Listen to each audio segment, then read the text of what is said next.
સુરતમાં ગુનાખોરી દિવસે ને દિવસે વધતી હોય અને પોલીસનો કોઈ ખોફ ના હોય તે પ્રકારની ઘટનાઓમાં સતત વધારો થઈ રહ્યો છે।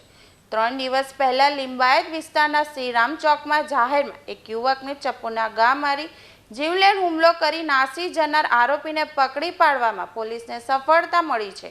આ બાતમીના આધારે ડિંડોલી પોલીસે આરોપીને ઝડપી પાડી તપાસ કરતા તેઓ પાસેથી એક દેશી હાથ બનાવટની પિસ્તોલ, એક જીવતી કારતૂસ અને 2 છડા મળી આવ્યા હતા।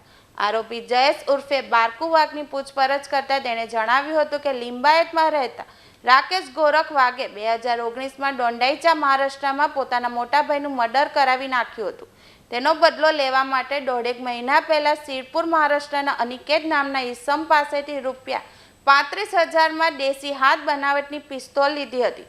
ઉલ્લેખનીય છે કે જયેશ ઉર્ફે બારકુ વાઘે 2019માં ગુજસી ટોકના આરોપી મનિયા ડુક્કર સાથે મળીને સુરત વીઆર મોલ પાસે પવન નામના યુવાનનું મર્ડર કરેલું હતું।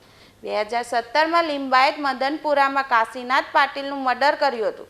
જયેશ ઉર્ફે બારકુ વાઘ અત્યાર સુધી ખૂનની કોશિશ, લૂંટ, આર્મ્સ એક્ટ પ્રોહિબિશનના ગુનાઓ તથા મારામારી સહિતના 25થી વધારે ગુનામાં સંડોવાયેલા છે।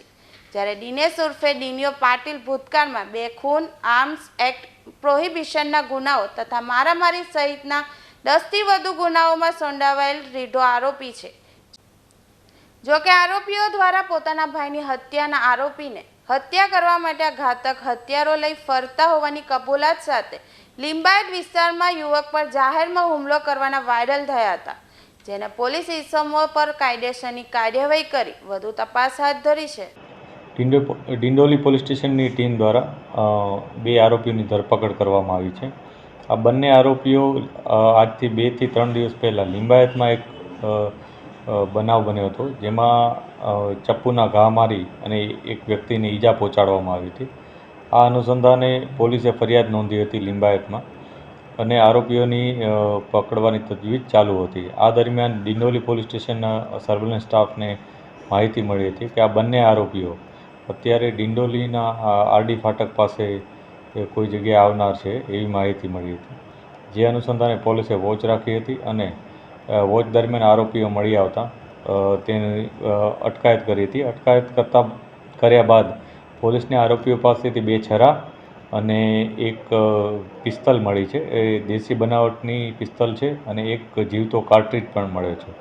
પોલીસે આ અનુસંધાને ડિંડોલી ખાતે આર્મ્સ એક્ટની કલમ હેઠળ ગુનો નોંધ્યો છે અને આ આરોપી આ પિસ્તોલ ક્યાંથી લાવ્યો છે અને અન્ય કયા ગુનાઓમાં આ પિસ્તોલનો ઉપયોગ થયો છે કે નહીં અથવા અન્ય કયા ગુનાઓમાં અગાઉ સંડોવાયેલા છે કે નહીં એ બાબતની તપાસ અનુસંધાને પોલીસે ફર્ધર પોલીસ કસ્ટડી પણ માંગી હતી, જે અનુસંધાને પોલીસને 2 દિવસની પોલીસ કસ્ટડી મળી છે, જેથી વધુ વિગત ત્યારે પોલીસને પ્રાપ્ત થશે। આરોપીઓએ જે લિંબાયતમાં ઘટના બની હતી એમાં એ લોકોએ એક નાગરાજ પાટીલ આ નામના વ્યક્તિને ચપ્પુના ઘા માર્યા હતા શ્રીરામ ચોક ખાતે અને ચપ્પુના ઘા મારી અને ત્યાંથી નીકળી ગયો હતો। એ બાબતે નાગરાજ પાટીલે પોલીસમાં ફરિયાદ નોંધાવી હતી। પોલીસે ફરિયાદ નોંધી અને આ બંને આરોપીઓ જયેશ ઉર્ફે બારકુ વાઘ અને દિનેશ પાટીલ આ બંને આરોપીઓ વિરુદ્ધ ધરપકડની કાર્યવાહી આગળ ચાલુ કરી હતી। અત્યાર સુધી જે પોલીસને માહિતી છે તેમ આ લોકોની અંદરની જૂની અદાવત છે અને જેમાં આરોપીઓ એવી વિચારતા હતા કે તેના અગાઉના એમના સંબંધીઓને જે કોઈ હત્યા અને અન્ય બનાવ બન્યા છે એમાં પણ આજે ફરિયાદી છે લિંબાયતના એનો કોઈને કોઈ રીતના એમાં સંડોવણી છે એ પ્રકારની એક પ્રાથમિક વિગત પોલીસને મળી છે। લિંબાયતમાં ઝઘડા દરમિયાન ફાયરિંગની ઘટના બની હતી ખરી સર?